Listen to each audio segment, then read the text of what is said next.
김석철이라는 화가가 있어요. 네, 이분은 1949년생. 그러니까 그 정초월보다 5살이 좀 어리죠? 1949년 해방 후 4년 출신이에요. 제주도가 아니고 경상도 출신으로서 1939년 그러니까 그 중일전쟁 이후에 징용군으로 일본에 오게 됩니다. 네, 김석출의 가족사를 보면은 우리 민족의 역사와 애환하고 딱 그 겹쳐요. 근데 김석출은 구남매 중에서 7번째였습니다. 그래서 이제 부모님들이 경상도에서 징용군으로 오실 때 그 너무 애들이 많으니까 누나 둘은 할머니한테 맡겨놓고 와요. 그래서 이제 한국에 거주를 하고 그 후에 다시 찾아 데리고 오겠다는 약속을 지키지 못한 채 거기에서 계속 살고 있고 지금도 할머니 그 경상도에서 살고 계시다고 합니다. 그럼 이제 형이 계셨는데 형은 북송선을 타고 북한으로 가게 됩니다. 그러니까 김숙주 가족은 보면은 한국에서도 있고 일본에서도 있고 북한에서 정말 디아스포라의 가족이었고 이 같은 가족사라는 게 국가 권력이라는 게 가족을 망가뜨릴 수도 있고 그리고 한 사람의 삶을 찢겨갈 수도 있겠다는 걸 이런 상황을 보면서 알 수가 있겠습니다. 그런데 이러한 것이 모티브가 돼서 그냥 아픔으로만 있으면 살아날 수가 없죠. 그 사람들은 뭔가를 합니다. 그래서 이분은 그림으로 이 자기의 작품을 그리면서 가족사의 아픔, 자매 삶의 새로운 삶의 의욕 같은 걸 만들어내죠. 그래서 이제 이분이 또 이제 5.18을 만나게 됐어요. 근데 마침 그림을 정기적으로 미대를 간 것도 아니고 공장에서 일하면서 직장에서 있으면서 그림을 그냥 유명한 화가한테 가서 이야기를 얻어 듣고 그렇게 해가지고 이제 그림을 그리게 됐는데 그림이라는 게 예술이라는 게 참 어떤 의미에서는 사치스러운 부분도 있어요. 그래서 거기에 집중을 필요도 하고 그리고 그림을 그리기 위해서는 공간도 필요하고 물감도 사야 되고 그렇다 그래서 그림이 바로 그게 생계를 유지할 수 있는 그런 수단이 안 되죠. 그래서 상당히 갈등을 겪으면서 이제 그림을 도저히 못 그리겠다. 그림 붓을 이제 꺾으려고 생각을 했을 때 이 5.18을 만난 거예요. 그러니까 이 5.18이 자기를 이 김석출 화가를 다시 붓을 잡게 했다. 그러니까 광주의 같은 민족을 보면서 자기 삶을 다시 일어서게 만든 것이죠. 그러니까 김시종 시인한테는 4.3의 아픔하고 오버랩 하면서 문학 작품을 써서 김시종 시인의 문학의 정점을 했고 또 정추월 시인의 경우에는 어, 그 아이를 낳고 어떤 의미에서 굉장히 힘들고 어려운 생활을 하면서 삶을 살아왔던데 광미를 다시 생각하게 해서 이 정초 지인의 이 광주를 통해서 또 하나의 그녀의 변곡점, 문학세계의 변곡점을 찍었다 할 수 있습니다. 김석출의 경우는 붓을 놓으려고 그 그림을 포기를 하려고 했던 바로 그때 5.18이 이 사람을 다시 과거로 일으켜 세운 거죠. 그래서 근데 이 광주를 그린 작가들은 많습니다. 일본도 많습니다. 그래서 일본의 유명한 작가들이 많이 광주를 그 소식을 듣고 그 경악함, 뭐 놀라서 분노 느껴서 그 비애를 그림으로 많이 표현해서 도미야마 타이코라는 유명한 작가도 그렇게 하고 많이 있습니다. 그 작품 있는데 또 하나 다른 거는 일본의 작가들을 의식 있는 예술가들이 광주를 그렸지만 몇 년을 그린 건 아니에요. 광주. 근데 이분은 20년을 그려요. 그리고 또 그린 거예요. 그리고 그 기억을 두들기고 또 두들겨서 자기의 그림의 속에서 그거를 승화시켜서 어, 광주를 기억하는 거죠. 그래서 이 그림을 보겠습니다. 그래서 이 그림인데 이런 그림이에요. 그래서 그림을 포기하려고 했던 김석주 화가를 일으켜 세웠고 광주가 화가로서 새로운 전환점을 만났는데 20년 동안 광주를 그리게 됩니다. 그래서 그림을 보면은 전부 이렇게 되게 그 그림 광주에 대해서 분노를 느끼게 되면 그 분노가 그림에 나타나고 저항하는 게 나타나는데 이 그림을 보면은 그런 게 없어요. 전부 그냥 따라가고 그 슬픔을 하고 그리고 그런데 여기 PPT에서 나온 그림은 잘 표현이 안 됐지만 직접 보면은요 이 그림에 어떤 미술 평론가도 그랬는데 기운이 맑습니다. 그런 게 있지만 이 김석철 화가의 그림 속에는 맑음이 있어요. 맑은 기운이 있어요. 그래서 이게 또 특이한 것 같은 정말 주목할 수 있는 그림인데 이 그림을 그 다음 그림을 보겠습니다. 이런 그림이에요. 슬픔은 있지만 저항하고 분노하고 그런 그림은 없어요. 다들 기운이 그림 하나하나에 그림 앞에 서면 맑아집니다. 그래서 이 김석철 화가는 경악과 분노와 증오가 있었지만 그거를 맑음으로 어, 어, 승화시켜서 작품을 냈다는 게 특이한 그 제가 좀 감동을 받은 거고요. 그래서 이제 김석철 화가가 그림으로 작품을 썼지만 글을 쓴 적은 없죠. 인터뷰를 한 걸 보면은 어떤 그 일본의 미술 평론가가 물어요. 저항하는 것은 없고 투쟁하는 그림이 없네요. 그랬어요. 그랬더니 이 김석철 화가가 내 테마는 비폭력입니다. 거기에는 간디나 이런 사람하고 통하는 부처님이 통하는 그런 맑음의 기운이 흐르고 있다는 것이 알 수가 있습니다. 그래서 직접 그림을 보면은 굉장히 좋습니다. 그리고 그 어머니가 세상을 떠난 아들을 끌어안고 있는 피에타의 그림 같은 느낌. 그리고 세상을 떠나면서 느끼는 분노는 없고 그 비폭력이 그냥 당하지만 그 여성들의 몸 맑은 기운 이게 뭐 에로틱하고 이런 건 아니고 그 속에서 그 쓰러져가는 생명에 그렇지만 그 속에서 담겨져 있는 맑음을 느낄 수가 있다는 것을 알 수가 있습니다. 그래서 이제 세 분의 그림을 봤는데 이제 시간이 돼서 마무리를 하겠습니다. 그래서 이 세 분의 시인, 두 분의 시인, 한 분의 그 화가의 그림을 보고 느낀 게 이 상황 속에서도 생활 자체가 국가 폭력이 기반이 됐던 제일조선인의 역사 속에서도 그들은 희망을 보고 염원을 했던 희망을 보고 뭔가를 염원하고 기도하고 그리고 종철 시인 같은 분은 이 생에서는 안 되지만 전생에까지 그거를 넓혀서 이 이안과 피안과 차안을 다리를 놓는 그런 디딤돌 같은 그런 의식이 이 제일 조선인들이 5.18을 보는 그런 시선이 있었다는 점이 좀 감동을 받았습니다. 그래서 그 부재와 자기가 그 자리에 없었다. 그리고 자기 할 수 없다. 그리고 자기의 죄책감 그리고 한국의 같은 민중들하고 함께하지 못한 부끄러움.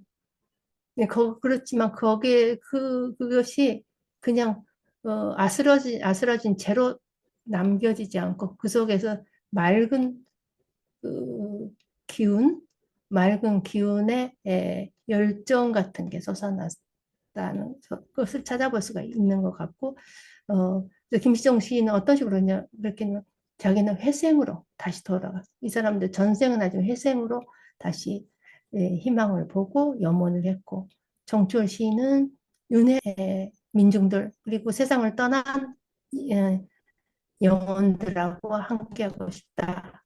그래서 그 부끄러움을, 그 수치심을 시키고 싶다, 싣고 싶다는 거죠. 김석철 화가는 투쟁이 아니라 비폭력으로 희망을 염원을 했다. 그래서 우리가 제일 조선인들 그리고 제일 조선인뿐만 아니라 어떤 의미에서는 지금 우리가 처하고 있는 우크라이나나 그리고 팔레스타인에 있는 많은 사람들도 엄청난 고통을 안고 있지만 혹시나 지금은 모르지만 제가 이렇게 한 말을 하는 게 너무 나이브한 이야기인지 모르겠지만 그 속에서도 희망의 작은 꽃씨가 있고 그 속에서 염원이 있고 기도가 있고 있지 않을까. 그게 없으면 인류는 저희들은 살아갈 수가 없죠. 근데 그게 정인가. 세상이 이렇게 엉망진창으로 변한 것 같이 보이지만 뭔가 있지 않을까 하는 생각을 하고 있습니다. 했습니다. 이거 하면서. 그래서 이 디아스포라 아까 말씀하셨던 신명기에 나왔던 그러니까 디아스포라 역사는 구약성서에 나오기 때문에 기원 전부터 인류의 생존 방식의 하나라고 생각을 합니다. 그리고 우리도 언제 지금 이렇게 살지만 언제 디아스포라가 될지도 모르고 그리고 현재 한국에는 디아스포라라고는 할 수는 없지만은 많은 이민자, 그리고 세상에 또 난민들이 또 많이 생겨난다고 그래요. 앞으로 뭐 기후 난민, 뭐 여러 가지 난민들이. 근데 그게 남이 아니라 그 타자의 안에 내가 있고, 있는 거죠. 그래서 그 디아스포라는 인류 삶의 어떤 삶의 방식의 중요한 삶의 방식의 하나다라는 생각이 듭니다. 그래서 타자의 문제가 아니라 자기의 문제로 전환할 수 있고 그럴 때 우리는 아픔도 고통도 끌어안고 그 오늘 제가 소개했던 세 명의 제일조선인들의 예술가들이 했던 것처럼 그 속에서 그래도 희망을 찾고 기도하고 염원하고 그리고 이 생에서 못한다면은 저생에까지 그거를 맡기는 그런 삶의 시간을 쭉 늘릴 수 있는 그런 우리의 존재도록 이렇게 어떤 힌트를 이런 제일 조선인한테서 볼 수 있다는 생각합니다. 그래서 디아스포라 하면은 굉장히 생존에 강해서 마치 길 가다 보면은 아스팔트 밑에 예쁜 들풀 꽃이 나오죠. 어떻게 저기 아스팔트 밑에 저 꽃이 조그만 풀이 나와가지고 거기에 또 꽃까지 피지? 하는 생각이 드는데 그런 들풀과 같은 그래서 그런 들풀과 같으면은 어떤 시공간이 있더라도 거기서 생존할 수 있고 그리고 자기가 생존을 해야지 더불어 생존할 수가 있겠다는 생각을 하고 있습니다. 그래서 이 디아스포라의 제일 조선인들은 그래서 저기 동사로서 제일 명사의 제일 조선인 명사는 딱 이렇게 정지되어 있지만 동사로서 끊임없이 변화하고 하는 제일 조선 제일 한다의 5.18이 이 제일 조선인들 안에 있지 않을까 하는 생각이 됩니다. 그래서 그런 의미에서 디아스포라는 끊임없이 변화하고 새로운 모색하는 존재이기 때문에 북박이, 북박이장 같은 중심을 거부하는 거예요. 그러니까 다수자들 그리고 메인스트림에서 이렇게 권력을 피는 사람이 어떤 면에서 북박이장이 어떤 그런 다수자의 삶이 내일 아니면 모레는 그 북박이장이 회수될 수도 있고 부서질 수도 있고 그런 게 인간의 삶의 모습이 아닌가. 영원히 가는 건 하나도 없죠. 그래서 어, 영원히 갈 것 같지만은 가지 않는 게 인간 삶이라서 삶이고 그래서 좋다 어떤 의미에서는 그런 생각이 들면서 그래서 그 디아스포라는 끊임없이 변화하고 새로움을 모색하는 존재에 있어서 그 디아스포라를 통해서 우리 삶이 조금 더 다이나믹하고 어려움이 있어도 이거를 그 생존에 강한 그리고 거기에 유머도 있고 해악도 있고 경우에 따라서는 아주 센 유머, 블랙 유머도 던질 수 있는, 쏟아낼 수 있는 그런 게 있으면은 좋겠다는 염원을 하면서 이 뭐를 너무 기계를 IT가 부족하긴 하지만 아주 최악의 IT였던 것 같습니다. 죄송합니다. 이상입니다. 네, 선생님 말씀 잘 들었고요. 네, 그, 뭐, 이렇게 불안정한 곳에서 우리 오늘 아침에 인류학 세미나에서도 했지만 이 불안정한 곳에서 취약한 곳에서 뭔가 변화하고 이렇게 뭔가 매듭이 만들어지기도 하고 한다고 하니까 뭐 말이 되는 소리인지 모르겠지만 어쨌든 그 네 그렇습니다. 선생님 많이 당황하셨을 것 같은데요. 뭐 저도 많이 당황하기도 했고 네. 오늘 선생님 세미나 듣고 하시고 하면서 그리고 또 뭐 보내주신 자료도 함께 보고 하셨을 텐데 뭐 궁금하신 점 있으시거나 뭐 이렇게 아니면은 좀 세미나 듣고 소감 이런 것도 나누셔도 좋을 것 같고요. 음, 저는 그 선생님 그 보내주신 글과 오늘 세미나 읽으면서 좀 궁금하기도 한 게 이제 저는 이제 한국말밖에 모르는데 그 이 김시종 시인이 음, 굳이 꼭 한국말로 시를 쓰지 않고 그 일본어로 시를 썼다는 거 그리고 그 시에서 어긋난 표현이 있었는지 어긋난 이제 말을 썼다. 그 말을 일본어를 쓰더라도 그냥 그 일상적인 일본어가 아니라 그 부분을 썼다고 하는데 그게 이제 저는 일본어를 잘 모르니까 와닿지가 않아서 어떤 걸까 하는 궁금함도 조금 생기긴 하더라고요. 어긋난 일본어로 시를 썼다고 선생님 6페이지에 이렇게 내용이 있기도 해가지고 혹시 뭐 모르는 저 같은 경우에도 이 부분을 좀 이해할 수 있는 어떤 표현 같은 거나 아니면 예 같은 게 있으면 궁금하기도 해가지고요. 네, 네, 그러면 이건 참 이해하기가 쉽지는 않을 거라고 생각을 합니다. 제가 충분히 이거를 뭐, 긴 글을 통해서 뭐, 시간을 정해서 말씀을 드려야 될 그런 테마이긴 하는데, 첫째로, 김시정 시인은 그 한국어로 시는 안 나온다는 이야기죠. 김석번 선생님처럼. 그 문학 용어는 일상 용어하고 또 달라서 정말 완전히 신부 신부까지 그 언어가 돼 있을 때 문학에 나올 수 있는데 그게 한국어는 그 표면의 언어는 되겠지만 신부를 때리는 언어가 되는 역시 일본어라서 근데 일본어는 자기에게 고통을 줬던 언어죠. 식민지를 지배를 했고 일본에서도 그 했던 일본사에 대한 분노가 있었는데 근데 일본어의 비뚤어진 언어라는 게 이제 이게 일본 문학을 조금 이해를 하시면 그가 될 수도 있고 그리고 일본 사람들이 또 인정을 좀 안 하는 부분도 있는데요.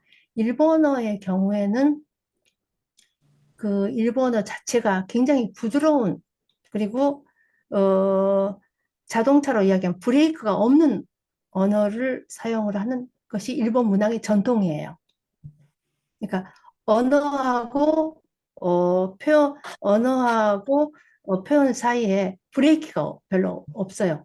없고 이게 다른 언어보다 훨씬 더 그 부드러운 그러니까 그 아이스크림처럼 넘어가는 이렇게 언어를 사용하는 게 일본 문학의 전통입니다. 이건 이제 사소설의 전통이라고도 하거든요. 그래서 그 일- 그런데 이러한 사소설의 전통, 일본 문학 언어의 전통, 언어하고 또 내셔널리즘은 굉장히 또 관계가 깊어서 그렇기 때문에 일본의 경우에는 일본어의 문학 자체에서 솜사탕 같은 언어의 사용을 하기 때문에 문학으로 사회를 비판하거나 문학으로 갈등을 개인적인 뭐 연애나 뭐 사랑이나 이런 건 괜찮지만은 이데올로기적인 비판을 하기에는 굉장히 어려운 장르예요. 언어 자체가. 그래서 그게 일본 문학의 한계라고 많이 이야기를 합니다. 문학사에서. 그래서 그러니까 그래서 시를 봐도 좀 거기에 대해서 대항하는 시가 있긴 있지만 좀 적죠. 그리고 소설도 그렇고 그래서 그렇게 되니까 소설도 굉장히 자기의 경험, 자기의 삶하고 어, 어, 뒤틀어진 언어가 아니라 함께 가는 그런 게 일본 문학의 특징이에요. 그래서 예를 들어서 도스토옙스키나 루신 같은 문학가가 나오기가 일본어로 쓰면은 굉장히 어려운 언어입니다.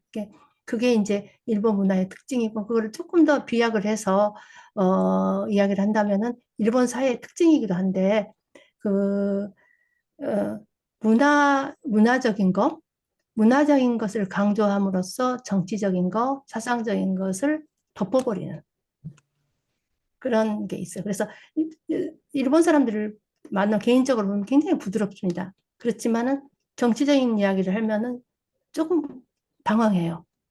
네, 한국 사람들은 그뭐 이야기 잘하는 편이죠. 근데 그게 사회 시스템도 있겠지만 일본 사회의 언어적인 문제도 있고 해서 일본은 어, 문화가 정치를 덮고 문화적인 것이 비정치적인 걸로 가게 되는 그 핸들을 잡아버리는 거예요.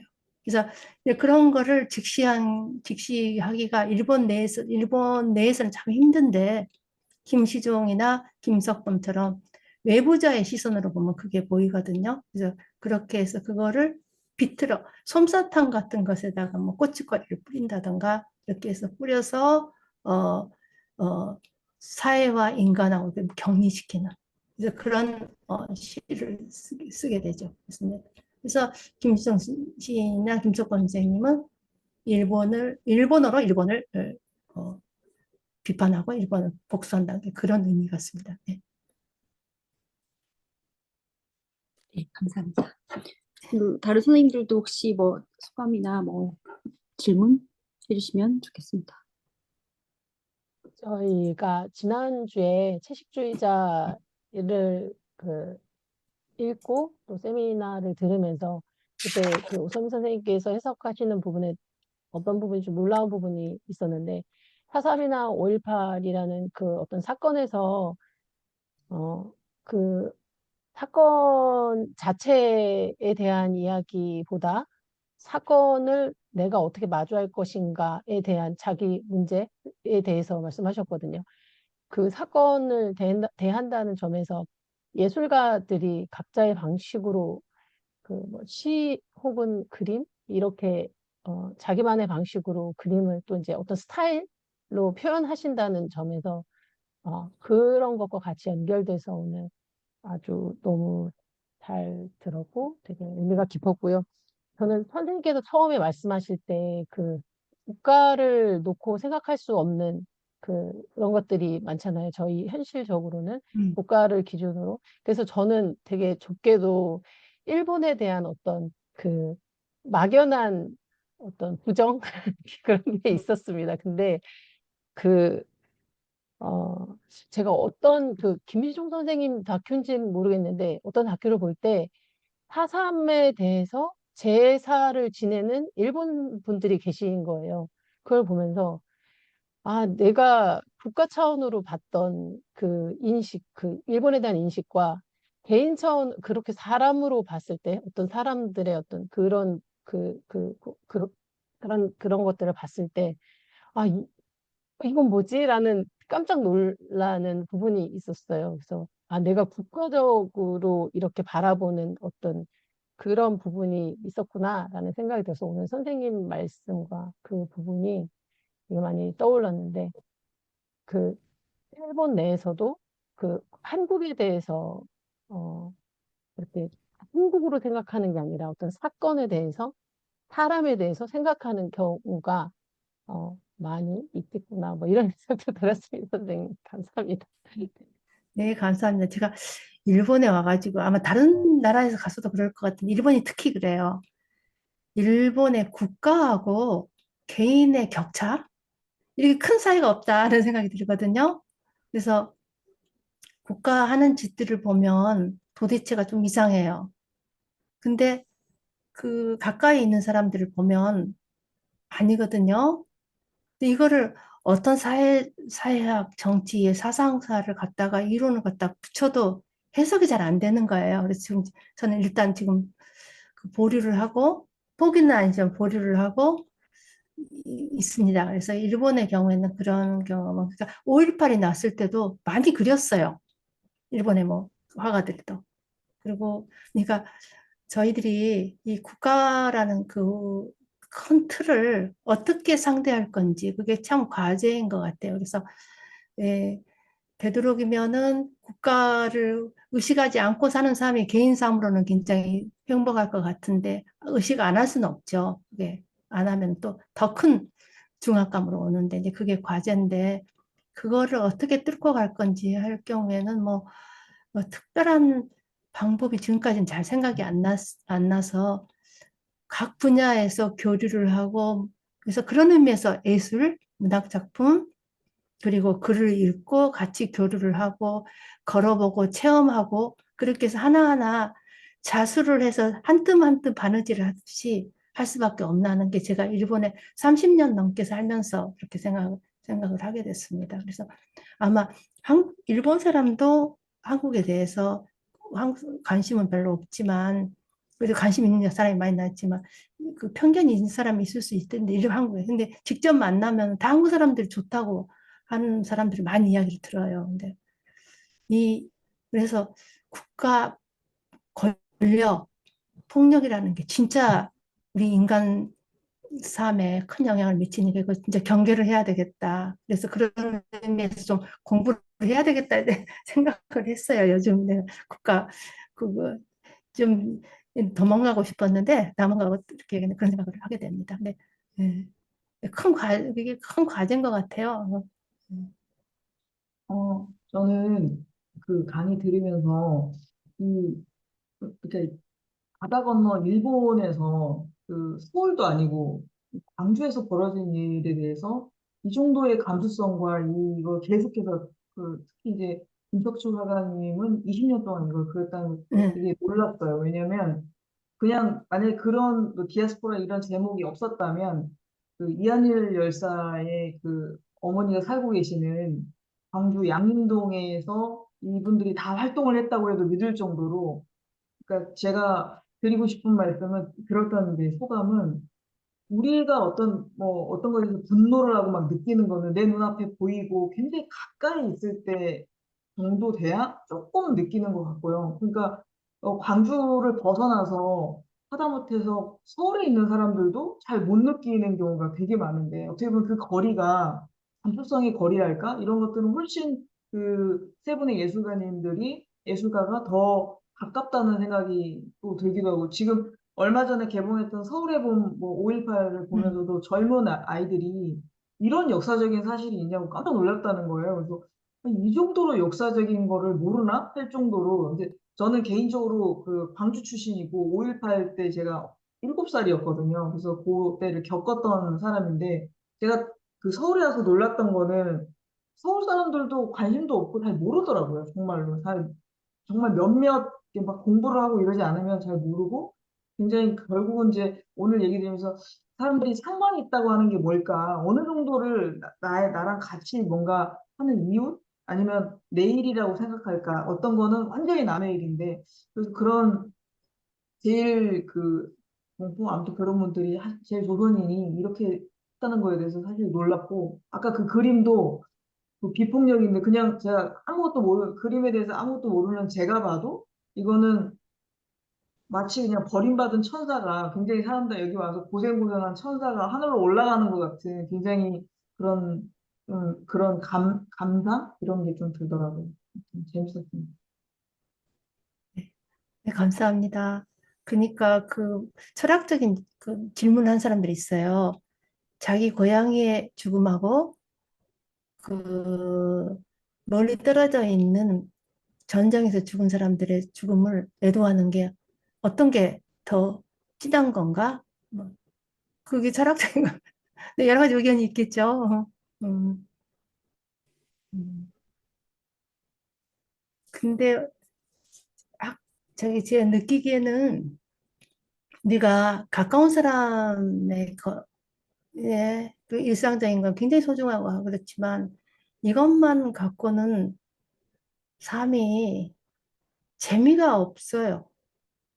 그리고 우리 삶은 어떤 의미에서는 자기가 글을 쓰고 각본을 쓰고 연출하는 한편의 영화라고 생각을 한다면은 라고 생각을 하거든요. 그래서 어떤 의미에서 모든 사람의 삶은 예술이라는 생각을 드는데 어, 자기의 삶, 자기에 가까운 거, 일상적인 자기 보고 싶은 거 보면은 한 영화 씬이 한 세 씬으로 끝나지 않을까 하는 생각이 들거든요. 그래서,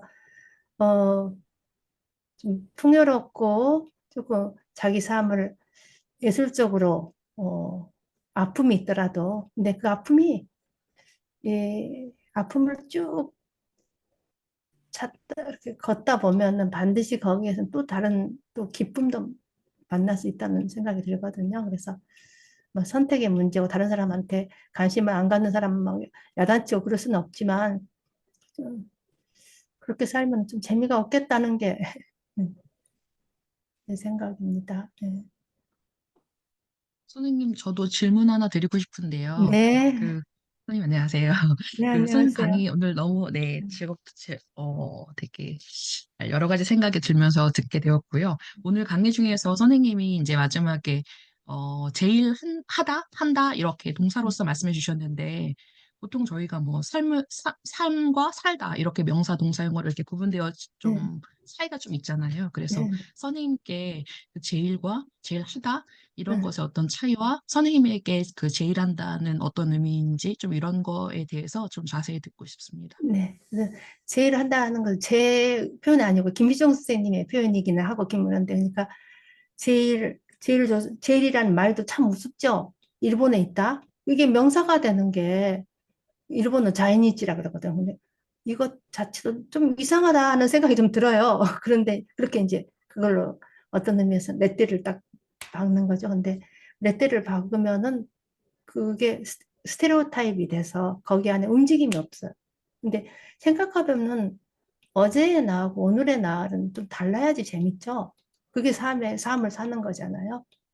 그리고 내일의 나하고 좀 다르게 해서 조금 더 그래도 반발이라도 조금 좋아지는 어쩔 때는 좀 후퇴할 수도 있지만 이런 해서 끊임없이 변하고 움직이고 우리 몸 자체가 그러는데 이 시간 계절도 그러는데 그래서 그런 의미에서 그 제일한다 그러면은 그 제일 조선인 사회가 끊임없이 변하고 추구하고 뭔가를 새롭게 모색하고 그런 의미라고 생각합니다. 제일 조선인 그러면은 뭐 딱 정해진 액자에 딱 넣어버리는 변화를 거부하는 그런 게 아닌가. 그런 의미에서 아마 김시정 선생님께서는 제일 한다라고. 그래서 거의 95, 96이 되시는데 그렇게 하시는 건 대단한 라는 그래서 많이 배웁니다. 네, 저도 좀 질문해도 될까요? 네, 네. 네, 네. 아, 말씀 안녕하세요. 잘 들었습니다. 그 음, 제일 조선인에 대한 개발자가 앞에 서두도 상당히 정리를 잘 해주셔서 이렇게 쉽게 와닿았고 또 세 명의 작가와 그 5.18의 관련성 말씀도 어, 저는 뭐 김시종의 그 5.18과의 관련이라든가 이런 건 조금만 알았지만 그 정추월이나 김석출 또 새롭게 이렇게 좀 바라볼 수 있는 그런 게 있었습니다. 그래서 네, 뭐랄까 전체적으로 상당히 많은 이렇게 5.18과 제1조선인의 관련성에 대해서 좀 콤팩트하게 그러면서도 뭔가 깊이 있고 풍부하게 공부를 한 느낌이어서 감사드립니다. 그리고 이제 우선은 제가 이 제목 처음에 주신 제목을 봤을 때 제목이 상당히 인상적이었는데 네, 실질적으로 이제 제가 발표를 쭉 들으면서는 제목하고 이렇게 약간은 매치가 일단 제 안에서는 이해가 잘 이렇게 안 된 느낌이 약간 있어서 그걸 좀 말씀드려 보고 싶었고요. 뭐냐면은 부재와 허무의 헤이소스라고 이제 그렇게 제목을 부재를 다루셨는데 이 제목이 저는 이제 제일조선인들이 대하는 5.18에 대한 어떤 일단은 어떤 감정이겠죠. 예. 그런데 네, 이제 여기에 허무가 들어갔다는 게 부제도 사실은 이렇게 딱 안 와닿아요. 이 사람들한테 제일 5.18이라는 부제는 어떤 의미일까라는 게 하나고 허무가 들어갔다는 게 세 사람을 이렇게 약간 보면은 비폭력과 그 다음에 전생, 회생을 통해서 약간 어떤 희망을 이렇게 이야기하는 쪽인데 이렇게 제목에 이게 들어가서 어떤 의미에서 이 제목이 달렸나라는 게 이제 하나 좀 설명을 이렇게 들으면은 좋겠다라는 생각이 하나 들었고요. 또 하나는 종추월에 저는 좀 관심이 있고 흥미롭기도 한데 어, 그 종추월은 좀 앞으로도 많이 연구가 돼야 될 작가가 아닌가라는 생각이 드는데 여기에서 이제 종추월이 회생, 윤회 같은 그런 걸로 이 얘기를 했을 때 종추월도 마찬가지겠지만 김시종은 잠깐 제가 잘 모르겠고 김석주나 종추월 같은 경우가 5.18을 바라보는 그 시점이 약간은 뭐랄까 디아스포라하고 연결이 돼 있는데 오늘 핵심어에서도 디아스포라가 있었잖아요. 어떻게 연결이 돼 있는지가 좀 이렇게 확 와닿지는 않아요. 그러니까 5.18을 디아스포라의 관점으로 이 사람들은 보는 건 아닐까. 그러니까 어떤 저항이라든가 제가 한국에 있는 입장에서 5.18을 볼 때는 이런 감각이 나오기는 쉽지 않거든요. 뭔가가. 그런 점에서 이제 생각이 하나 들었고 그렇다면 이 사람들이 그러니까 제일조선인들이 바라보는 5.18과 아까 일본 작가들도 일본에서도 참 5.18에 관심이 많았잖아요. 근데 네. 그분들이 바라보는 5.18은 다르다는 생각이 드는데, 뭐 혹시라도 이제, 이렇게 생각으로 그게 있으시면 좀 말씀을 주시면은, 거기에서 일본인이 바라보는 5.18에 대한 어떤 비판이라기보다는 좀 차이 이런 것들을 또, 오늘 국가 얘기와 관련해서도 좀 뭔가 이해가 조금 더 이렇게 진행될 수도 있지 않을까라는 그런 생각이 들었습니다. 그리고 세 번째는 김시종은 사실 5.18은 당사자가 아니잖아요. 4.3은 당사자성이 있잖아요. 음.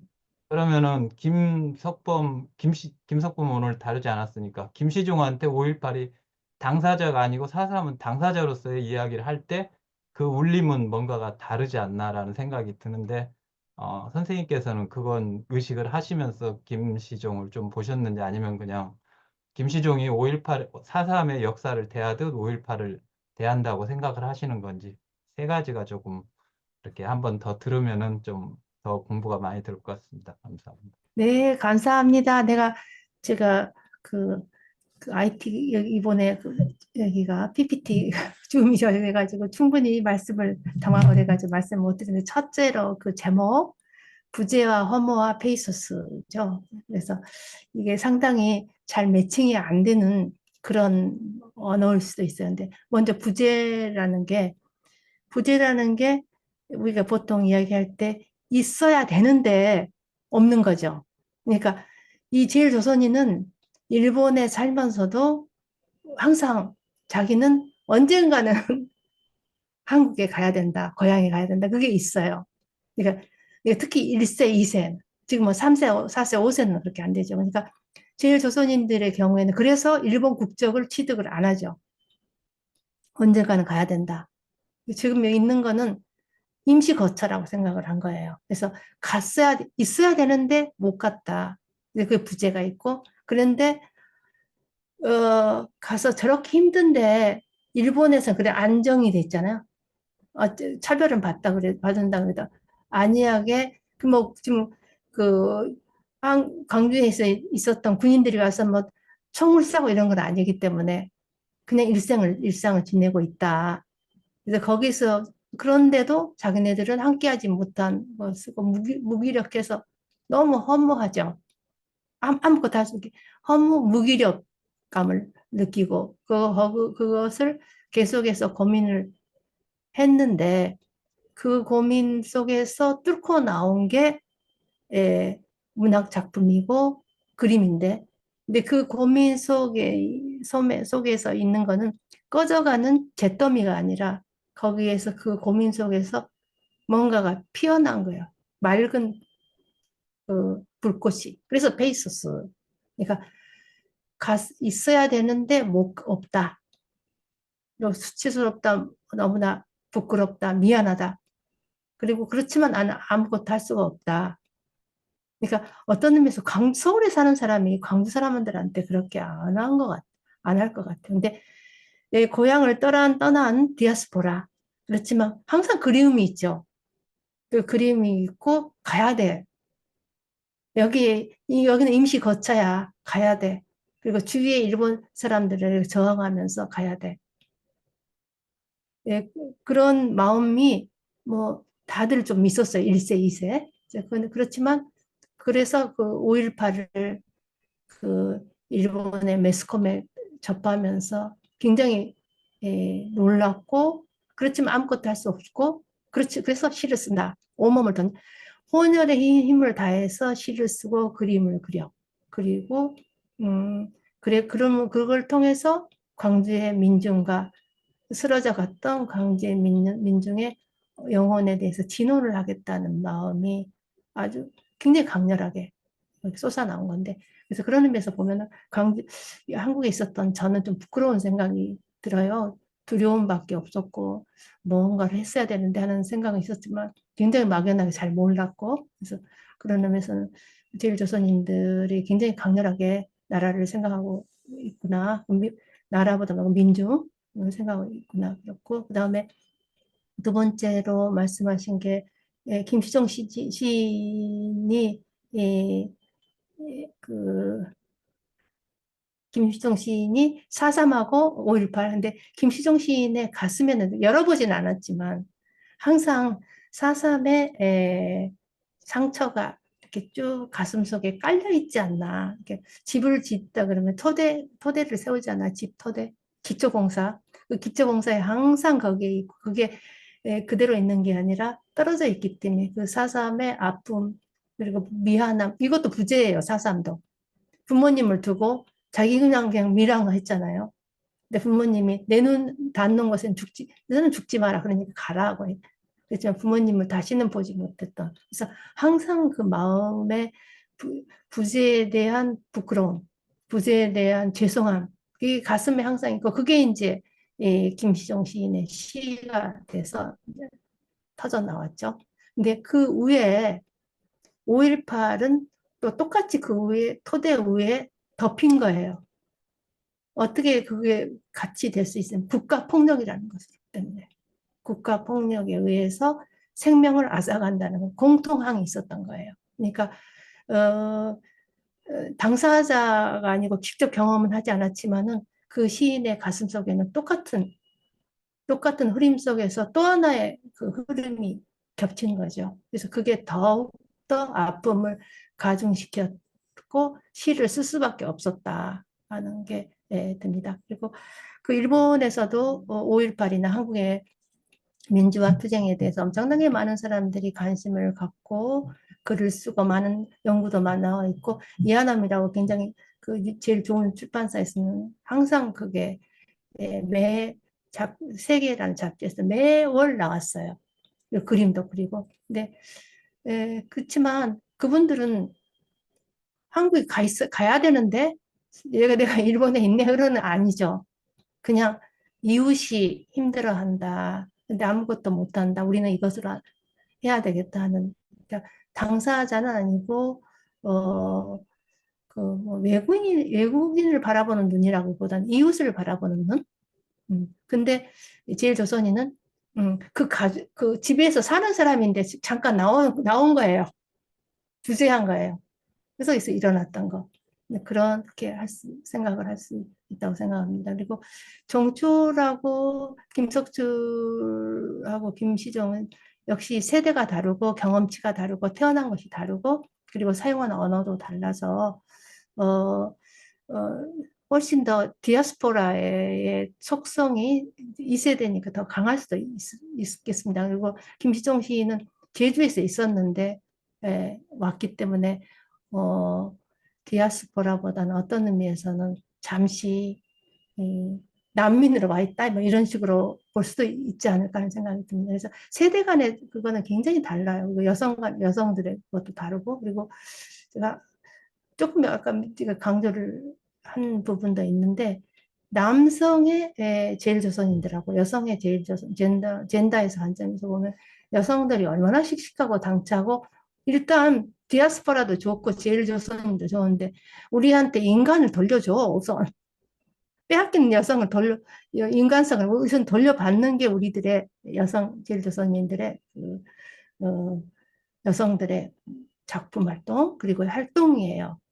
그래서 거기에는 모성도 있고 그렇지만 그 모성이 이렇게 따뜻하고 뭐 자비가 넘치고 뭐 보살피고 이런 게 아니라 당차고 생명을 보호하고 어미닭이 병아리를 보호하던 그런 게 아니었던가. 그래서 어, 그런 느낌이 듭니다. 네. 네, 감사합니다. 네. 선생님께서 아까 김시종 시인과 김석범 선생님이 그 국적을 선택하지 않으셨다고 말씀하셨던 네, 것 같아요. 그래서 지금 선생님 말씀과 네, 더불어서 그 생각이 나는데 그분들이 정말로 원했던 건 그러면 뭐였을까? 그게 그, 이게 분단된 국가여서 선택을 안 하셨던 네, 거라면 그러면 음, 어, 어떤 것을 원하셨길래, 아니, 어떤 것을 원하셨길래라기보다는 뭐랄까, 음, 그러니까 아주 불편함이 많으셨을 거잖아요. 뭐 해외를 나가기도 네, 어렵고, 음, 음. 그런 것까지를 감수하면서, 그건 무엇이었을까라는 생각이 네, 선생님 말씀으로부터 그쵸. 네, 갔습니다. 그쵸. 우리가 평범한 게 그냥 국가, 민족, 그냥 일상이 이렇게 괴리가 없는 삶을 살 때는 뭐 어떻게 거기까지 그렇게 생각을 할 것 같은데 아마 김석범 선생님, 김시정 선생님 같은 사람이 만약에 하늘이 준 과제가 있다면 그분들은 국가, 민족, 개인의 삶이 훨씬 더 강력하게 연결되면서 그 속에서 과제를 풀라고 하늘이 이 세상에 내보낸 게 아닌가 하는 생각 정도로 그래서 무국적이라는 게 무슨 뜻이냐면 식민지 전에는 전부 일본 사람이었잖아요. 근데 샌프란시스코 조약이 되면서 일본 국적이 박탈이 돼요. 그러니까 그냥 그분들은 그냥 조선이라고 가지고 있었어요. 조선은 북한이 아니라 그냥 자기는 조선 사람이다. 그러면은 거기는 어디에도 국가가 없는 거예요. 그래서 계속해서 그것을 가지고 있다가 아마 김석법 선생님도 김시정 선생님도 아직도 무국적이라고 생각을 합니다. 근데 그런 분들이 한두 분 있는 게 아니라 꽤 있어요. 그래서 그러면서 그게 삶의 자존심이죠. 어. 우리도 사람에 따라서 이것만은 내놓을 수 없어. 어떤 거라도 내놓아서 그 삶의 자존심을 갖고 있죠. 사람마다 다르지만. 근데 이분들은 그 삶의 자존심, 이거는 포기할 수 없어. 자기 삶의 아이덴티티. 뭐 특별히 뭐 민족, 애국자 이런 것보다도 자기의 인간으로서의 존재 양식을에 대한 자기 인간 선언인 것 같죠. 그래서 불편하시죠? 어디 가시는데. 그래서 옛날에는 못 갔어요, 밖으로. 외국에 갈 수가 없죠. 못 들어오니까. 그리고 일본에서도 굉장히 생존 자체의 자격이 굉장히 불안하죠. 언제든지 퇴출시킬 수도 있는 가능성도 있고. 그렇지만 그거를 자기가 감수하면서도 감내하면서도 어, 자기 삶에 자기의 아마 본인들의 자기 삶에 대한 자존감이 아니었나 하는 생각이 들어요. 그래서 각자마다 다르지만 어떤 사람은 어떤 경제적인 우리가 생각할 때 경제적인 뭐 이익이 있더라도 자존감을 지키기 위해서 그거는 안 한다고 할 수도 있고 명예도 될 수도 있고 근데 요즘은 조금 이제 달라져가지고 일본에서 외국 나가도 다시 들어올 수 있는 그런 자격이 옛날에는 아주 힘들었어요. 그래서 못 나가셨을 거예요. 한국도 못 가셨죠? 가신 지가 굉장히 오랜만에 가셔서 김수정 시인 같은 것은 부모님의 아까 말씀드린 것처럼 몇십 년 만에 가서 부모님 성묘에 가서 벌초를 하면서 통곡하는 모습이 있어서 저도 가슴이 찡했어요. 그래서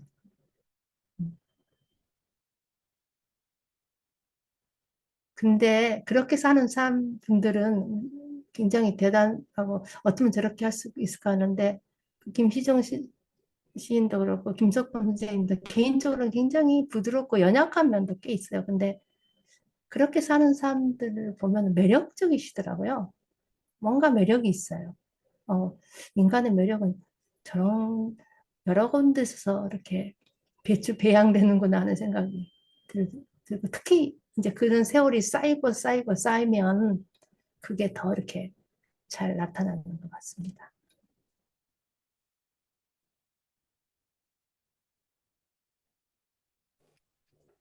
혹시 질문이 더 없으실까요? 질문 없으시면은 오늘 처음 오신 인문에 처음 오시기도 하셨는데 괜찮으시다면 김필래 선생님 오늘 어떻게 세미나 들으셨는지 소감 궁금하기도 하고 유리쌤도 어떻게 들으셨는지 이렇게 특강에선 처음 뵙기도 해가지고 두 분 소감을 좀 들어보고 싶습니다. 김필래 선생님 먼저 말씀해 주시죠. 저는 소감이요? 뭐 소감 아니고 질문이어도 좋고, 네. 어, 소개해 주셔도 됩니다. 본인 소개해 주셔도 됩니다.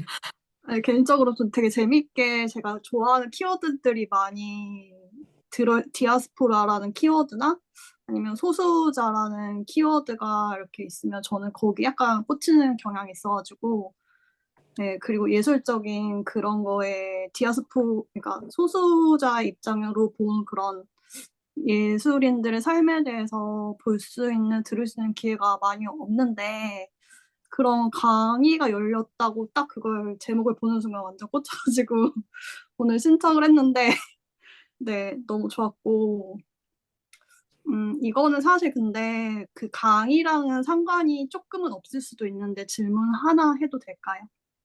네. 강의 내용과는 조금 무관할 수도 있을 것 같긴 한데, 평소 약간 좀 궁금했던 것들이 약간 디아스포라라는 게 이게 세대가 갈수록, 그러니까 선생님이 방금 말씀하셨던 것처럼 2세대까지는 자기 나라에 대한 인식이 어느 정도는 각인이 됐다고 이렇게 사람들이, 뭐 저라도 만약에 2세대면은 우리나라는 한국이야 이렇게 되는데, 만약에 이게 세대가 거듭이 되면은 그런 어디까지를 그 우리나라의 민족으로 간주가 될 수 있을 건가가 약간 저는 평소에 그게 약간 좀 의문이 있어가지고, 이게 약간 강의 내용이랑은 조금 어긋나긴 하는데 혹시 선생님 의견이 조금 궁금해서 네. 여쭤봐도 될까요?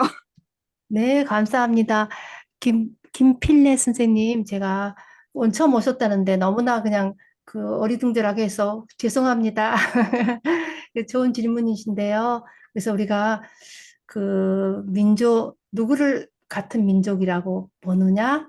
이게 굉장히 큰 과제예요. 근데 사실은 이게 역사적으로 보면 이 19세기 이 중반 전까지는 같은 민족, 우리가 이거, 여기 상상의 공동체에서 있는 것처럼 한국에 우리가 살면서 다 사람들을 만나볼 수는 없잖아요. 근데 한국에 있으면 다 같은 민족이라고 막연하게 생각을 하는 거예요. 근데 이게 근데 이전에는 그런 생각이 없고, 자기 동네 사람들, 그리고 자기가 만난 사람들이 자기 같은 민족이란 말 자체도 근대 이후에 생긴 말이거든요. 근데 그걸 중심으로 해서 근대 국민국가가 생겼기 때문에 저희들은 이제 거기에서 태어났기 때문에 전부 그걸로 생각을 하는데, 사실은 그게 굉장히 역사적인 산물이다. 역사적인 산물이라고 그걸 제가 이야기한 건 뭐냐면은 역사적인 산물이기 때문에 바꿔질 수 있다. 바꿀 수도 있다는 이야기가 되고, 이미 지금 민족의 시대는 많이 쇠퇴하고 있죠. 왜냐면 IT나 그리고 사람들이 많이 이동을 하니까. 그래서 제일 조선인들의 경우에도 귀화도 한 사람도 있고, 뭐 결혼도 이제 여러 형태의 결혼도 있고, 그런데 한 가지는 제가 이제 제가 만난 학생들을 경험을 하면은, 뭐 제일 조선인 4세, 5세가 돼도 부모님이 이렇게 문화가 이렇게 되면은 왠지 말은 못하고 뭔 해도 이렇게 알게 모르게 일상에서 스며든 게 있어요. 그래가지고 그 민족이란 말을 쓰지 않아도 왠지 친근감이 있고, 또, 또 친근감 있는 사람이 있는가 하면 뭐 사춘기 청년들은 반발감이 있을 수 있게 관심이 있고, 그러니까 그래서 앞으로는 더욱더 민족 국가 이런 게 조금 더 버추얼 세계로 바꿔지지 않을까 하는 생각을 하고 있습니다. 그래서 이제 오늘 김필래 선생님 좋은 질문 하셨는데, 이제 우리 한국의 상황으로 바꿔보면 지금 지방에 가면은 대부분이 이 많은 경우에 가정에서 그 외국에서 온 외국인 엄마를 갖고 있는 아이들이 많지 않습니까? 근데 그 애들은 어느 민족이라고 생각을 할까? 그리고 또 그 애들이 커서 결혼을 하고 또 가족을 가졌을 때 그 애들은 또 어떻게 생각을 할까 하는 생각을 좀 해보게 됩니다. 근데 그것도 우리가 같이 생각을 해서 이제 그렇게 생각하다 보면은 기존에 저희들이 갖고 있는 민족, 국가 이것에 대한 개념을 조금 더 바꿔가야 되지 않을까 하는 생각이 듣고, 그리고 여건이 국적이 몇 개 이제 복수 여건이 있듯이, 예, 민족도 자기 안에 여러 가지 민족이 있으면 좀 재밌을 것 같아요. 미국, 유럽 같은 데는 그러잖아요. 뭐, 엄마는 폴란드계, 할아버지는 뭐, 우크라이나, 그래가지고, 어느 민족이냐고, 한 대여섯 개가 있는 사람들이 꽤 있어요. 근데 그것이 자연스러운데 저희들은 워낙 일본이나 한국 같은 경우에는 그런 경험이 작다 보니까 아직도 이렇게 딱 변환하기가 쉽지는 않지만 그렇게 바꿔가는 날이 멀지 않고 지금 그런 과정에 있지 않나 하는 생각이 들면서 좀 재밌지 않을까요? 한 가지. 그래서 제 경우에도 저는 이제 엄마, 아버지가 다 한국 사람이긴 하지만 뭐 여러 민족이 내 안에 있으면 좋겠다. 그리고 아이덴티티, 정체성도 하나면 너무 답답해요. 많은 정체성이 있으면 훨씬 더 좋고 배우도 영화 배우나 탤런트들도 한 가지 역만 하면 재미없잖아요. 역량 있는 영화 배우가 아니기 때문에 다양한 정체성, 다양한 역할을 하면은 삶이 또 풍부해지고 공감할 수 있는 그 공간도 그리고 역량도 커지지 않을까 하는 생각을 합니다. 그래서 어, 네, 감사합니다. 저도 같이 좀 생각을 해볼게요. 네. 네, 선생님 강의 들려주셔서 감사합니다. 네. 저는 이 예술가들이 뭐 많은 죽음과 폭력이 일어나는 사건 앞에서 그 예술을 통해서 진혼한다라는 말씀이 너무 인상적이었어요. 그게 되게 예술이 되게 근원적으로 진혼을 하는 역할을 하는 걸까? 뭐 그런 생각도 좀 했고요. 그다음에 김석출 화가 선생님은 처음 들어봤지만 이분이 노동자로 살아가면서 계속해서 그림과 판화를 배워가면서 생활을 했다는 것도 그렇고 그만두려고 했는데 이제 광주를 보고 계속 화가의 삶을 이어갔다. 근데 같은 주제를 20년간 다뤘다라고 했을 때 정말 힘이 다 사라져서 그만하려고 한 게 아니라 이거는 그만 힘이 없어진 게 아니라 정말 선생님처럼 뭔가 다시 불이 막 타오르라서 그만큼 그 에너지를 가지고 뭔가를 했구나 이런 것도 좀 기억에 남을 것 같습니다. 네, 감사합니다. 네. 네, 감사합니다. 그럼 오늘 세미나 시간이 이제 좀 많이 지연되기도 했는데, 네, 잘 들어주셔서 감사드리고, 이호수 선생님께 좋은 말씀 들려주셔서 감사하다고 인사드리고 싶습니다. 감사합니다, 선생님. 네, 감사합니다, 선생님. 그래서 제가 한마디만 마지막에 할게요. 네네. 인간은 슬프기만 하면 못 살아요.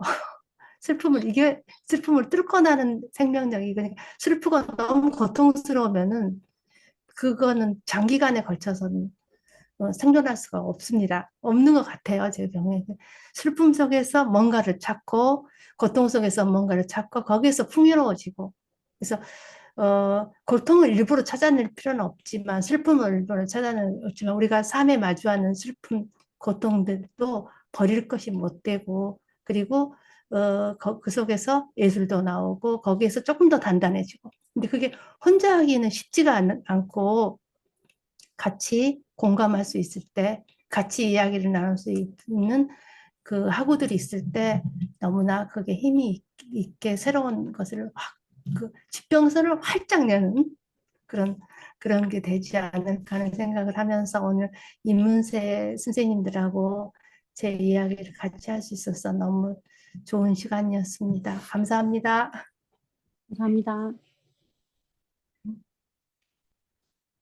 네, 감사합니다, 선생님. 그럼 저 나갈게요. 감사합니다. 인류학의 숲으로 초대합니다. 인문세닷컴에서 만나요.